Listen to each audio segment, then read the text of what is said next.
Praise lord. 33వ కీర్తన 19వ వచనం. యెహోవా దృష్టి ఆయన యందు భయభక్తులు గల వారి మీదను ఆయన కృప కొరకు కనిపెట్టు వారి మీదను నిలుచుచున్నది.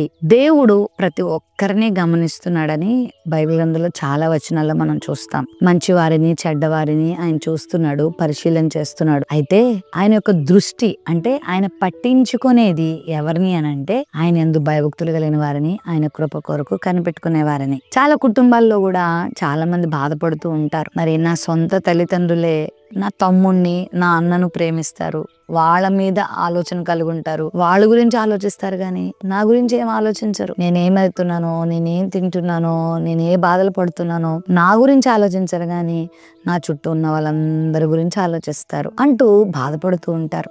ఈ రోజు వాక్యం వింటున్న ప్రియ దేవుని బిడ్డలారా, ఒకవేళ మనుషుల దృష్టి నీ మీద లేకపోవచ్చు, మనుషులు నీ గురించి ఆలోచించకపోవచ్చు, మనుషులు నిన్ను పట్టించుకోకపోవచ్చు, మనుషులు నిన్ను పలకరించకపోవచ్చు, కానీ గొప్ప దేవుడు మనకున్నాడు. ఆయన దృష్టి ఎప్పుడు నీ మీద ఉంది. ఆయన నిన్ను చూస్తున్నాడు, నీ బాధ చూస్తున్నాడు, నీ కన్నీరు చూస్తున్నాడు, నీ వేదన చూస్తున్నాడు, నీ శ్రమ చూస్తున్నాడు, నీ అవసరత తెలుసు ఆయనకి. కాబట్టి కృంగిపోవద్దు. ఆయన యందు భయభక్తులు కలిగి జీవించు.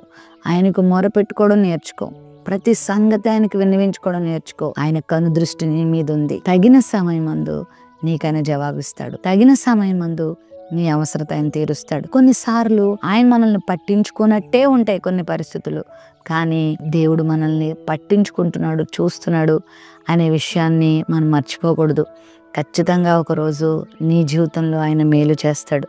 నీతిమంతులను ఆయన కృప కొరకు కనిపెట్టుకునేవారి మీద ఆయన దృష్టి ఉంది. ఆయన వారిని పట్టించుకుంటాడు, చూస్తాడు, వారి జీవితాలు అద్భుతాలు చేస్తాడు. ప్రేమ నమ్మకం కలిగిన మా తండ్రి, నీ బిడ్డల జీవితంలో నీ కనుదృష్టిని పొందుకునే గొప్ప కృపను దయచేయి. మనుషులు కొద్ది కాలం మా గురించి ఆలోచిస్తారు, మమ్మల్ని వదిలిపెట్టి వెళ్ళిపోతారు, కానీ నీ దృష్టి మా మీద ఉంటే తరతరములకు శాశ్వత కాలం వరకు మేము దీవించబడిన వారంగా, ఆశీర్వదించబడిన వారంగా ఉంటాం. అట్టి కృప ఈ వాక్య వాగ్దానం వీక్షించిన బిడ్డలందరికీ దయచేయమని ప్రార్థించి వేడుకొంచున్నాం తండ్రి. ఆమేన్.